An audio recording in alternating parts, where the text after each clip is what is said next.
Okay, we're doing it live. It's Friday, the 22nd of September, 2017. It is block height, 486,511. This is Block Digest. Yes. And let's welcome our panelists today. Shinobi, talk to me on this Friday evening. Chris, thank you for being here so much. I couldn't handle it yesterday. Oh, dude, I felt for you. So yesterday, guys, I had a terrible dental incident, and I was just in too much pain. Seriously, it would have been even worse than the connection dropouts and stuff with me on there. But I was watching, and I'm sorry you had all those technical issues. We will strive for higher standards, but we are, of course, limited by our interwebs capability and power outages. And Rick, come in, Rick.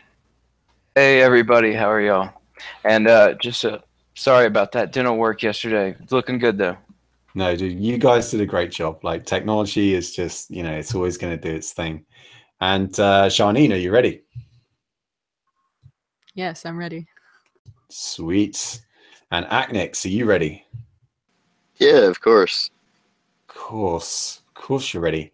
All right, let's get this show on the road. Let's start with our fake news story of the week, which is that Vitalik Buterin has a newly appointed special advisor to Dragon's Den, the made-up insider group.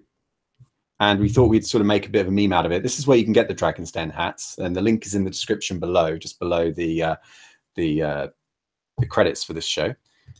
And here's a little photo bomb from Eric, actually, from our artwork today. And if a lot of you, if you're not familiar with this show, we do sort of satirical titles. We deliberately try to make fun of SEO, clickbaity kind of headlines. We hope you grok it. We hope you get what we're trying to do with this thing. But I really did like what Bitcoin Car Talk did with this. Like, I like the way that people that watch the show kind of get involved. Rick does most of our artwork, by the way. He deserves all the credit for that. Before we go on air, a lot of work goes into it. And I just like the way that people kind of pick it up and do their own thing with it. So yeah, it's always fun to see that. Like whenever somebody grabs your artwork and then, that's why I've always been interested in, artwork online, is because it seems like it's such a collaborative thing. Yeah, indeed. So Shinobi, what do we make of Vitalik's appointment to the advisory role of the made-up insider group Dragon's Den?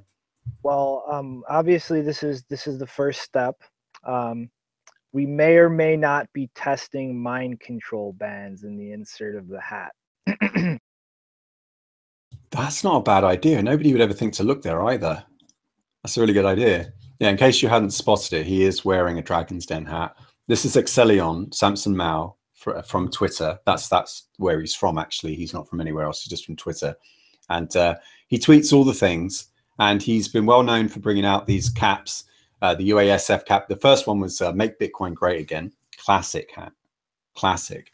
And you have to get all the caps in order to complete Bitcoin, in order to win at Bitcoin, in order to finish it, all the levels. That's one of the Easter eggs. You have to get all the hats, otherwise it won't let you finish it. Yeah, I mean, today I was placing my order for the Dragon's Den hat, and I missed the first round of UASF hats, and I had to pick one of those up as well because I got to get the collection, and I still am looking for that Make Bitcoin Great Again. And just to make sure that you're aware, there was no commercial consideration in the promotion of those caps. We just thought it would make for a funny image. That was the only thing that went into that consideration. But let's talk about some more commercial consideration. I want to talk about Raiden ICO. And I want to know why Ethereum needs to raise even more money. I understand it's not the foundation that's raising the money. I understand it's like a separate entity and so forth. But Raiden is basically just like Lightning Network for Ethereum. Is that right? Yeah, that's the general gist of it. Although obviously with Ethereum's more complex scripting capabilities, they're going to be trying to get support for that. But it's exactly like you said. Why are they raising more money? Like, this is a concept that actually has been out there for 2 years now, almost as long, I believe, as the Lightning Network for Bitcoin and other Bitcoin-derived cryptocurrencies. And they actually have a GitHub repo up right now. It seems like most of the client is fleshed out in Python, and they've actually written the smart contracts for handling things on chain. So I'm kind of wondering, what do they need money for? I mean, in 2 years, Lightning Network was taken from a white paper to an actual second layer protocol deployed on close to half a dozen cryptocurrencies right now, with us very close to having the final kinks ironed out, excuse me, and everything brought up to the actual official spec and deployed on Bitcoin. So with the code there, with 2 years to really iron out the concept, for what reason do they have to stick their hand out and go give us more money? I mean, it looks like the base of the code base is fleshed out. They have the smart contracts set up there. It's been in existence as a concept for 2 years. What exactly do they need a big pile of money to finish up here?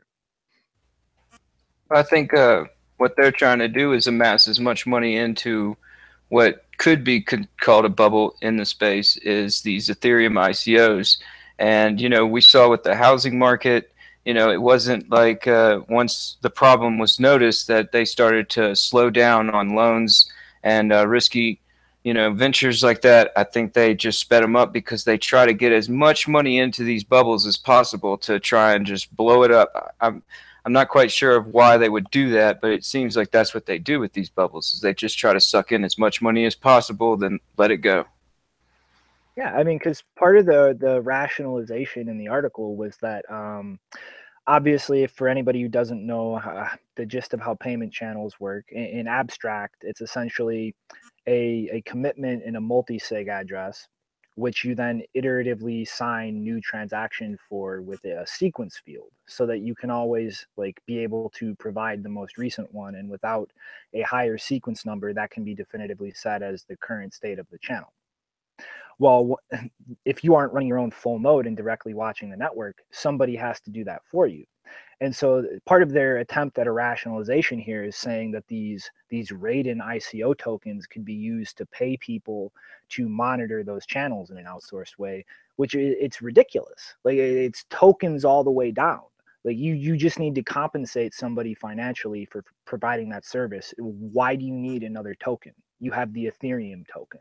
You pay them in that. There is absolutely no intellectually honest reason to have an independent token to pay people to monitor your channels for you.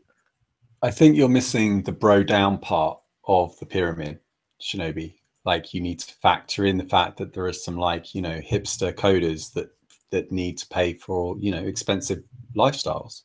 When do they get to bro down? Huh? Sorry, that was an inside joke that I realized I'm the only person that would get. Move on. But I know it's a legitimate question. I'm going to keep on asking you. How are they going to get to bro down if they don't have, like, Factum, like all these entry token requirements? Like, in order to get access to this fangled product that we've created, you're going to need a magic bean. You're going to need a token that people can speculate on a bucket shop. Why is that not a legitimate business model? Well, I mean, it's silly. The problem here that they admit themselves is simply that if you are not running a full node, that somebody else has to do that for you. And obviously, as everything is structured in this space to work on financial incentives, you must provide them with a financial incentive. Absolutely nowhere in that problem is there a necessity to have a special purpose token that is priced independently, that will have its own market mechanisms, its own slippage against the base currency or token that you are transacting with in these channels to pay for this. It's literally adding complications and slippage risk in terms of the value you put in versus what you get out, or what you get out in terms of the services you require for it. It's ridiculous. I mean, it's like, for the same rationalization, why don't we have a completely independent counterparty token that we're using for Lightning Network on Bitcoin?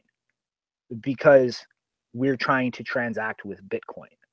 We're trying to use Bitcoin. There's no reason to introduce another token here for this. Well, there is if you need to pay your staff, and they need to be issued with tokens themselves, and then it gets speculated on, and then you do announcements and press releases, and of course you can control that output, right? You can control that outreach. So you know ahead of time when those press releases are coming out, and if you've endowed yourself with a bunch of these tokens and all of the people around you, there are ways of doing that.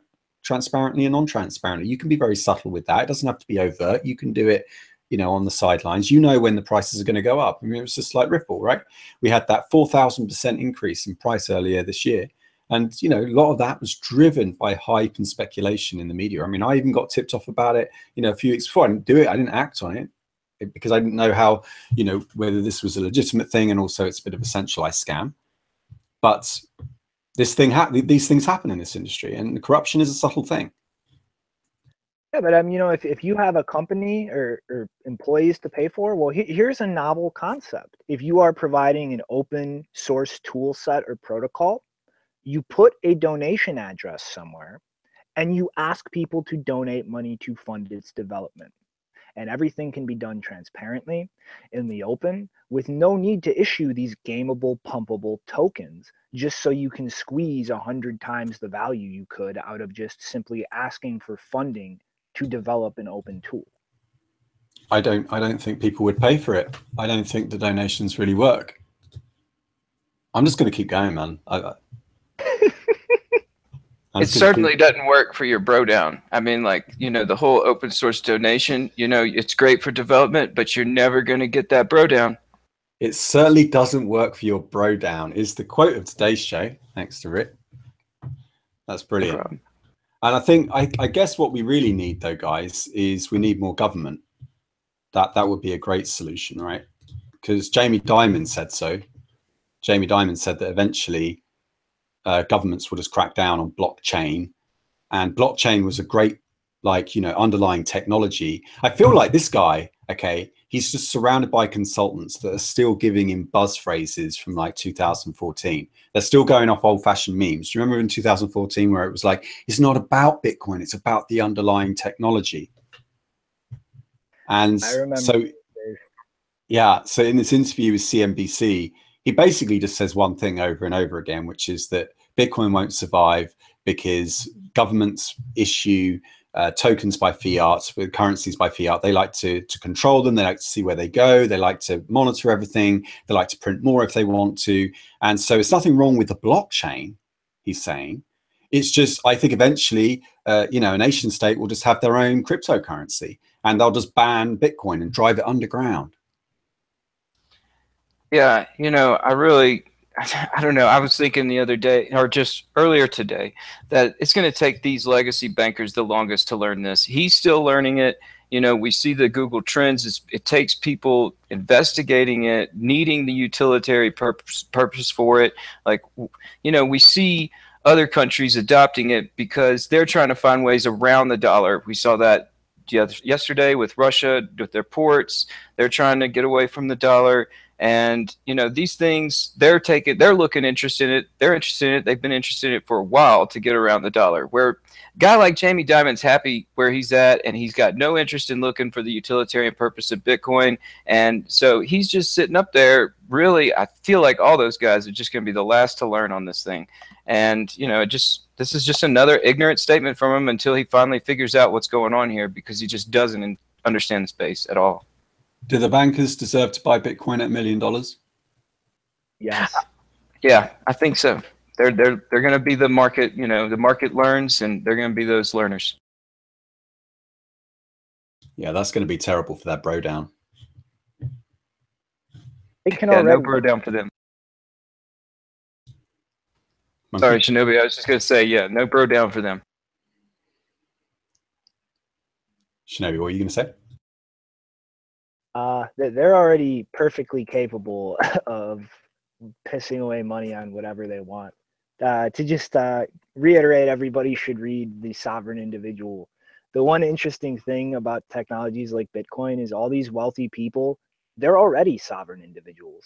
They're already wealthy enough to buy governments, to simply go acquire a citizenship wherever they want, and just do what they want in the world with complete freedom and no consequences. Well, they're going to learn really quickly that there's going to be a lot more people with those capabilities in the future. It's a great point. Okay, are we ready to move on to Okcoin? Because I heard that they were shutting down. I saw this meme on the internet today, and it showed like an Okcoin office being emptied out. And so I just believed, I didn't bother checking. I just believe that this meant that the government crackdown in China led to Okcoin shutting up shop. Is that all that needs to be said about that? I guess so. It seems like nowadays you just film a little bit of something and have a little bit of a message there, and then, you know, the speculation runs wild. It's that fake news section, by the way, in case you hadn't noticed. So apparently they've just moved offices, possibly to even bigger offices, so they can house all the new staff now that they're going to become one of the, you know, government sanctioned official exchanges in China for Bitcoin and cryptocurrency. Yeah, that's one of the interesting things about this. I think somebody from the Mumble, I'm not going to use his name. I'm not sure how I'd feel about that. But his take on this was that it was simply them needing more office space for the extra employees necessary for the wind down operations. But me personally, I don't really buy that. I think it's very inconsistent with the fact that they're going to be shutting down again with a longer grace period to wind down than most of the other exchanges. They go and get a new office in a technological park in Beijing. Like it seems very inconsistent. It seems almost like they know something about the ability for them to keep operating longer term Exactly in the future that isn't quite.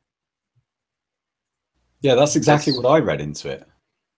I thought they're moving to bigger premises because they know that they're about to expand.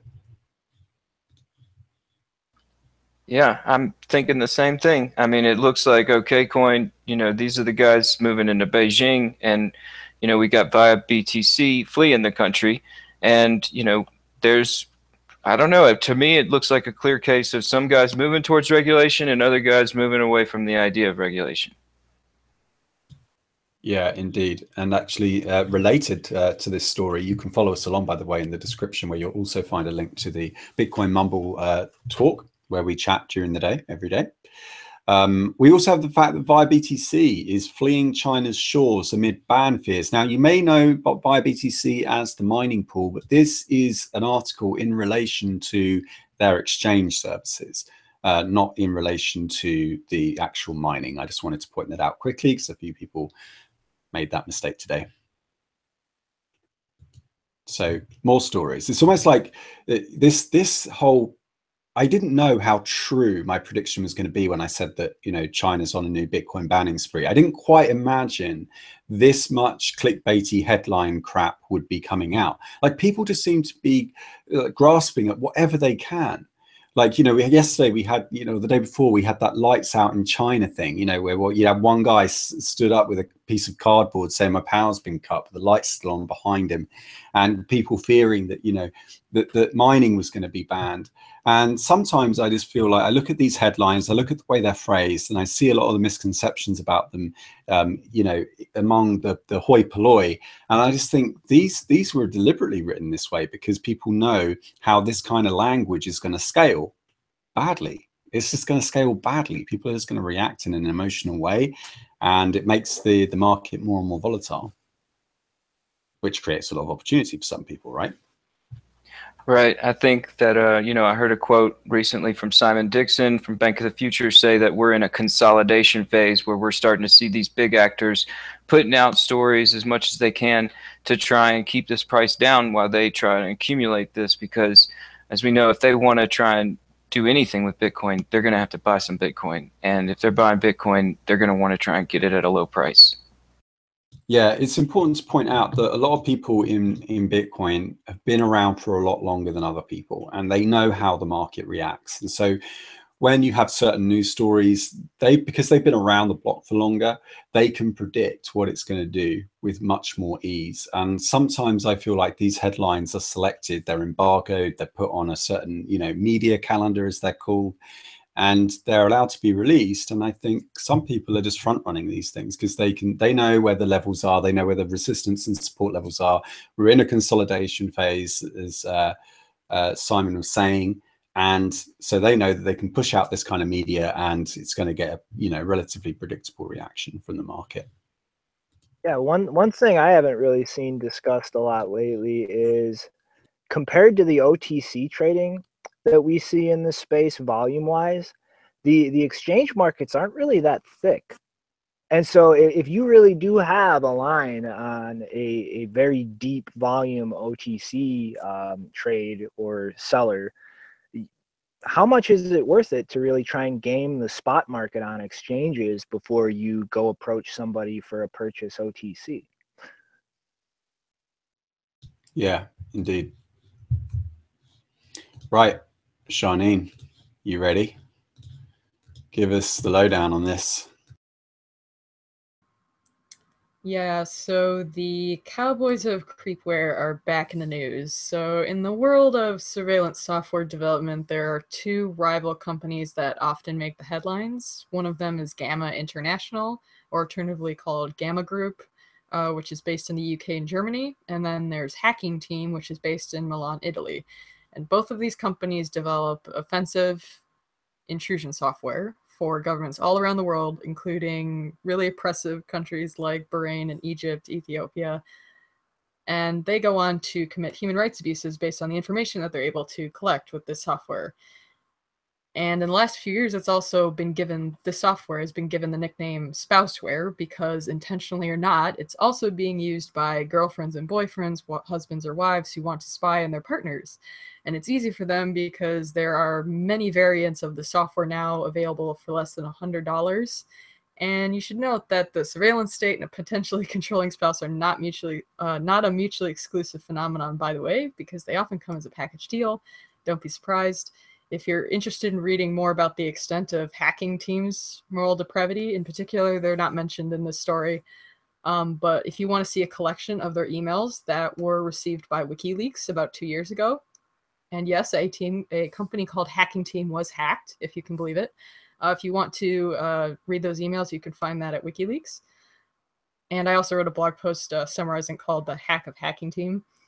But to get into the weight of today's story, which is focusing on Gamma Group, there are a variety of ways that Gamma Group and Hacking Team, because they use similar techniques, they basically try to trick people into installing their surveillance software, and one of those ways is bundling it with other legitimate popular applications like WhatsApp, Skype, Apple iTunes, Threema, and even antivirus software.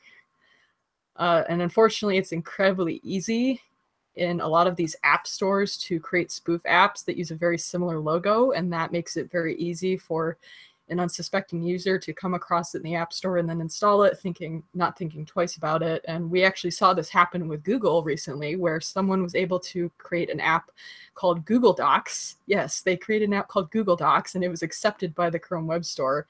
And then they used this app in an email worm among Gmail users that tricked them into installing the fake app, and it was a big fiasco. And so security researchers suspect that this FinFisher software, which has been around for a very long time, is being bundled with these apps, as I mentioned earlier, at an ISP level, where it's either being covertly installed on the ISP's network, are knowingly cooperating with an intelligence agency to distribute it via a man-in-the-middle attack to their customers. So this isn't a news story. It comes up every couple of months, but I thought we should draw attention to it because it's always happening, and you should always be aware that it's an attack vector. Shinobi. Yeah, I mean, this really is like, I mean, I feel like the past month we've just been seeing hack after hack after hack. I mean, it's like all of the, like, terrorist attacks have just drifted off to the wayside as far as like the big scary news narrative, and it's just all these hacks at every level. Like we see devices getting compromised, big corporate networks being compromised, your ISP being used to actually deliver malware to you. It's everything to some degree is broken. And the one thing I think that this should really scare people about is your ISP is your gateway. They are the gatekeeper. You don't get onto the internet without going through them. And every packet that goes away from your computer or to your computer goes through your ISP. They can see everything. They can replace things. They can modify or throttle that stream of packets either way. They have total control over your access to the internet. And people really need to be aware of this. Like whether, like methods to counteract this either need to be proactively taken by the individuals, or hopefully in the longer term built into the default way that devices function. But when you get online, whether it's manually tunneling through to a different server and getting a VPN service provider from a country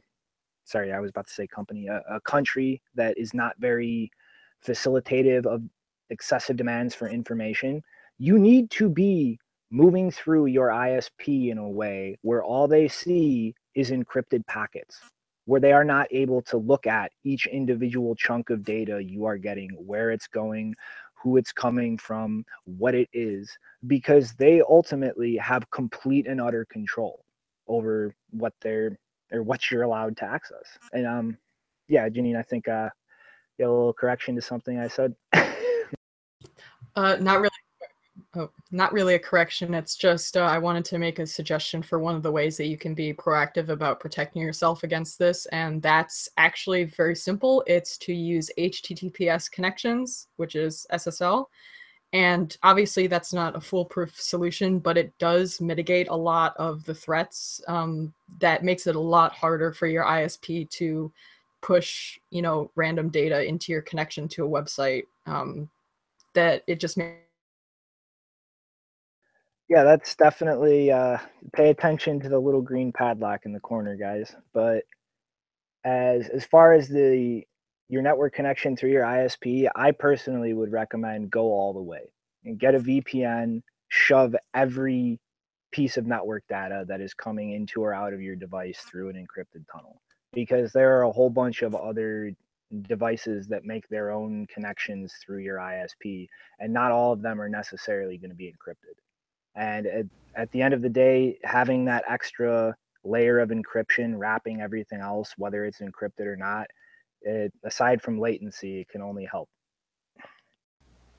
I'm with you, Shinobi. I've been running a VPN for a while now because I understand, I feel like all these stories are never really breaking. They're just confirmed. It's like we pretty much know that, all these stuff is backdoored and there's ways to get in this stuff. And I'm just curious because I was reading this article about how it says that, like Janine was saying, it's like the information was provided to a few countries, and I was reading down some more. It said that it was providing for like 7 more countries. Is this information that these guys are getting, do you know whether or not it's like just to specific countries? That's all it is right now. It's like they're only attacking countries that are paying for the information, because I mean, the way I see it is like they're probably got my information, but they're just not giving it to somebody unless they pay for it. Is that the way this works? I mean, it really comes down to the specific situation you're dealing with. And I mean, that really is its own elaborate area of game theory, because that information, like you just said, it is an economic value to whoever is collecting it and holding it. And at the end of the day, unless there is some kind of broader cooperation or relationship between that individual and other entities, I mean, I don't imagine them letting go of that without a quid pro quo, because that is something that does have an economic worth to it. And oops. Well, I mean, I was going to say, like the reason that I'm worried about it is because we did the Avast CC cleaner story not too long ago. And in that case, I had to uninstall CC cleaner from my system. And now I'm reading the story. It's VLC player, it's Skype, it's WinRAR. And like, I don't have Skype on my system, but, I uninstalled that a while back. And now it's like the VLC player, I don't even know where I got that. It's like bloatware. It just sort of showed up. And, WinRAR is such like an infrastructure thing that it feels like, these things are everywhere. They're unavoidable, and they're attacking your systems at the infrastructure level where you're going to need these things, and they're going to have your information now. It's scary that this is, we're going to rely on their software. Yeah, I mean, it really comes down to the fact that there's just a whole soup of things out there, and we're pretty dependent on it. Yeah, man, it's unfortunate, but I guess we should just keep rolling along here with the Satoshi Dice story. Yeah. So for any of the old timers out there, I'm sure you remember this, but Satoshi Dice was a gambling site from way back in the day that pretty much did their entire operation on chain. You would send a transaction in that would trigger your bet, and then you would either have the winnings sent immediately back to you, or one of the most wasteful things I've ever seen done in this space is they would actually send you a single Satoshi back just to confirm a loss. And there were times where 60 to up to 80% of the available block space in the network was just entirely Satoshi Dice. And apparently, drum roll, they're back in town, guys, on Bcash. Well, fantastic. So I'm kind of interested to see where this one goes and how this works out in the long term, because Bcash really backed themselves into a corner the way that their dynamic difficulty adjustment works. And if we see the type of traffic volume that Satoshi Dice was producing on Bitcoin's chain back in the days, that could cause some serious problems for the Bitcoin Cash chain. That would effectively be able to push all the way up to the block size limit based on the user volume of this single service, and just push it to the limit. And combined with that dynamic downward difficulty adjustment, you could potentially have every 30 seconds to a minute a full 8 megabyte block being spit out. And that is essentially a garbage fire waiting to happen, because it's not just the size of the block over the network. That block on all of the signatures inside of it has to be validated by all the nodes out there before they can move on to the next block and go through that. And essentially, if you can't keep up with that fast enough, you have no idea what the UTXO set is. You have no idea what the current state of coins are. And you're just pretty much hands in the air going, I hope things are okay and I can catch up.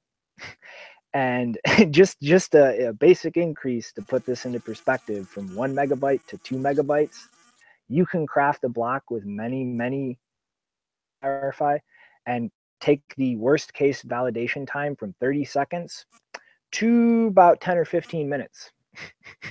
So just imagine an 8 megabyte block getting spat out and having to be validated every 30 seconds, potentially, in the worst case, if profitability goes sideways and miners shift back over to Bitcoin proper.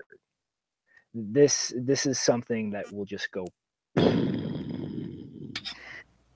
It sounds like they wanted their use cases to come in, and they got this Satoshi Dice now to spam up their network. It's going to be interesting to see how this plays out. I mean, I wasn't around early enough for those when the Satoshi Dice really clogged up the network, but when I got in, I heard everybody talking about it. And now, you're right, it seems like something kind of in the past now, but now I see it pop back up with BCH. It's interesting. Great. What did I miss? Sorry about that, everyone. Got disconnected from the internet. But I'm back. Stupid ISPs everywhere. But yeah. Skynet. Yeah, the fish story, and just did the Satoshi Dice. Cool. We're ready to move on to LedgerX. What do you want to do? Yeah, I guess, unless anybody else has something to add about this plague on Bitcoin. All right. So LedgerX will start trading regulated Bitcoin derivatives in the US no earlier than October 4th. You want to walk us through it? Yeah, so this is something that I really, outside of trading groups, I haven't really seen too much attention, too much mention since the ETFs were shot down earlier this year. And this is really a big deal. And it kind of calls back a little bit to what I was talking about yesterday as far as pricing mechanisms and how well they function being decentralized or centralized. But this is going to be a swaps platform that is regulated by the CFTC. This is a gateway for all the big money to start jumping in through that previously couldn't. And The structure right now, it's pretty straightforward and simple. It's fully collateralized. So whether you're a buyer of Bitcoin on the fiat side or a seller holding Bitcoin, you have to be 100% collateralized. And it's just a swaps exchange. You post your orders like you would. Whether you're selling or you're buying, you have to have your Bitcoin or your cash. And I believe from what I read, there is a day delay for the settlement time, and it's a fully deliverable swaps contract. And if everybody remembers all the specifics of the ETF being shot down on the crazy that crazy candle that I hope everybody remembers, their biggest concern was the lack of regulation in all of the exchanges scattered across the globe, and having an ETF use that as the underlying price to trade against. So this is pretty big news, because not only is this an on-ramp for big money, but this is also potentially the first example of a pricing mechanism for a Bitcoin market that is regulated. That is something that a product like an ETF could use to track the underlying price, that assuages a lot of the concerns the SEC had about previous ETF proposals. So this it's something to pay attention to. I absolutely agree. I think that these are this and the ETF decisions. I think that we might see a decision earlier than we think, maybe this year still. I mean, like I've read a couple of articles about how insiders are really looking for that ETF to get approved, and we did see how the Winklevoss's advisor to the ETF was hired to the SEC on the ETF approval board. So I really feel like with the ETF approval, I'm not going to say it's coming, but it looks like that. With that and with this, you start to see these legitimate markets popping up within the United States. I mean, like I think we're going to start to see this bull market trend just start rearing back in a way where, we'll really see how this was just a bunch of FUD for consolidation. Yeah, and I mean, like I was saying yesterday, like this could be the first steps in a slow, gradual move by more legacy regulated markets around the world to try to kind of wrestle control of that pricing mechanism away from everybody. Because right now it really is us. It's the people in the dirt, in the trenches, trading on those exchanges that is establishing the market valuation of Bitcoin. And this is a step moving away from that, moving more towards these regulated, sandboxed, walled gardens, where if we don't really kind of keep that in mind and keep trying to solve the fundamental problems involved with replicating that or emulating that in a decentralized way, we could just potentially get pushed out of having a say in this pricing mechanism. What's the minimum contract size, did you say? So 1 Bitcoin? Yeah, 1 Bitcoin. And you have to be fully collateralized. You have to have full margin in your account. Yep, that's correct. So if we see the price really moon over the next year or two, that's a pretty big minimum size to get involved in trading on a platform like that. Yeah, and we were talking earlier about the price structure, and I think several, good traders in the community have pointed out that on the weekly time frame, 1800 isn't out of the question, right? The chart allows for it, for that kind of a pullback. At the same time, we've got all these kind of like fundamental drivers that, a lot of new people coming into Bitcoin. Anecdotally, people report that, even their doctor is asking them about crypto. I mean, my dad even apparently was being solicited via email to get into some ICO. So now we're getting to the point where everyone knows about it. Everyone's aware of it. And at the same time, we've got all these things working in the background that you're describing, which is going to be institutional money coming in. So I understand that, a lot of these new investors are going to want a cheaper price. I understand that it might need to come down a little bit further. And James Bond in the chat, he's calling for 2,800 or so, below 3K over the weekend. So he's saying you might as well just sell now and buy back lower. But that's extremely risky, I would say. I would suggest on that kind of a short time frame. But yeah, Bitcoin has been really, really depressed. It's found some support around 3,500, momentarily. Let's see how it works out. But yeah, on the monthly and the weekly timeframes, the price is looking really detached from those moving averages. I mean, yeah, I have one major trend line that I work off of on a logarithmic scale. If you just put a trend line under the very bottom, the very beginning of things, there's been a consistent trend line that we've held through the entire history of Bitcoin. And if we really keep this downtrend going that we're in now, that would hit 1600 on the dot before it hits that line. Yeah, we need to get that up on a graphic. It's called Monkey's Magic Line, right? That's the official name. Yeah, but I don't want to go putting actual charts in front of people's eyes they might react off of. I'm definitely not what you would call a professional or experienced trader. Indeed, indeed. All right, so final thoughts then for this Friday night. Got everyone in the chat here. Sorry, got disconnected earlier. I'm back now, right for the ending. What you're saying? Any final thoughts, guys? Yeah, I was going to have a final thought. You know, it's the weekend and it's fall coming up. So, you know, if it's nice weather out there, get out there and enjoy it while you can, because it's going to be changing again. Yeah, Dave Mathley says, Chris, you're doing a cool show. Thanks. Well, you know, thanks goes to everyone who makes this what it is. The description below has the link to the Bitcoin Mumble where you can join us during the day. You can help out, suggest stories for the news desk, even help pick the image of the day as well, which right now is Rick is monopolizing that role, but doing a great job of that monopoly. James Bond is just like super bearish. He reckons we're going into a bear trend for 5 years and we're running out of grades to fools. Fine, James.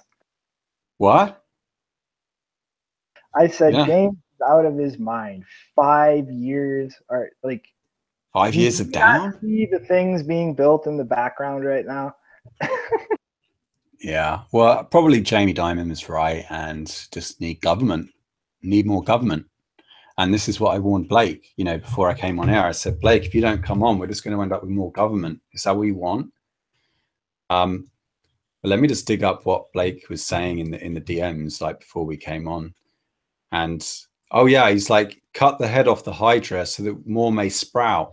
So yeah, we could just like cut off the head of the government, and then more governments could just start spewing out everywhere. That's one option. Yeah, we can start a government, stop government. I think that's what we're doing right now with Bitcoin, right? We're cutting the head off currency. We're forming all our own governance models.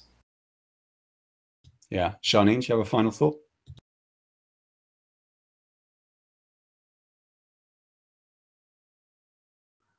Yes, I just wanted to give another shout out to Purism again, because they're developing the Linux phone. So if you want, and the reason why I want to mention it is because the way they're developing it, it's potentially going to solve a lot of the problems that we mentioned today in relation to the FinFisher stuff, because one of the things the FinFisher software does is that it can surreptitiously record you, because your phone, the way that it's built, or the way smartphones are built in general, it's very easy.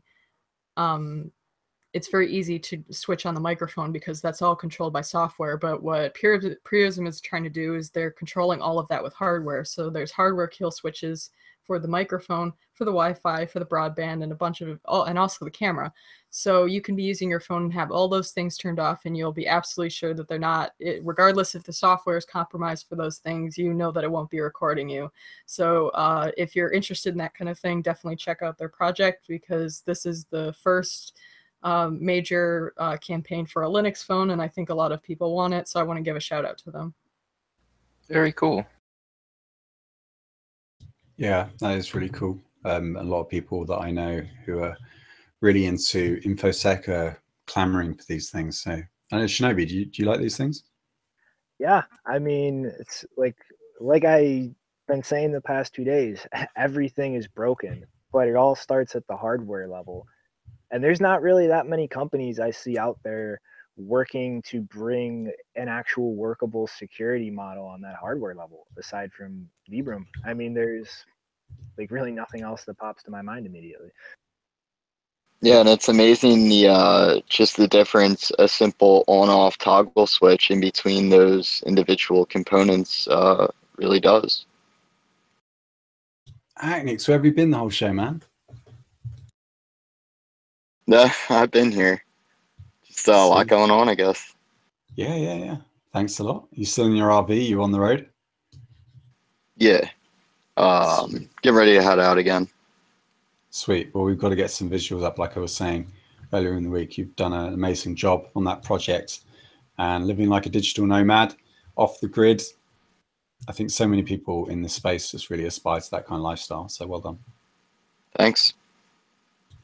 Cool, guys. Well, look, thanks very much for staying tuned, all 60, 70 of you at one point.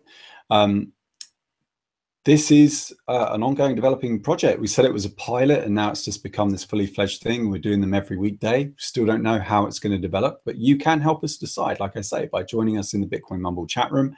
The details are in the description below. All that is left to thank everybody here with me, Shinobi, Rick, Sharneen, and Agnex for their contributions and their constant loyalty and turning up every day, and come what may, power outages, whatever, just plowing on through it. Thanks very much, guys, for your determination, your hard work. And yeah, if you want to join us for the Afterglow, we'll be in the chat afterwards. If you enjoyed this show, remember you can like and subscribe, but only if you want to. Have a great weekend, everyone. Bye for now.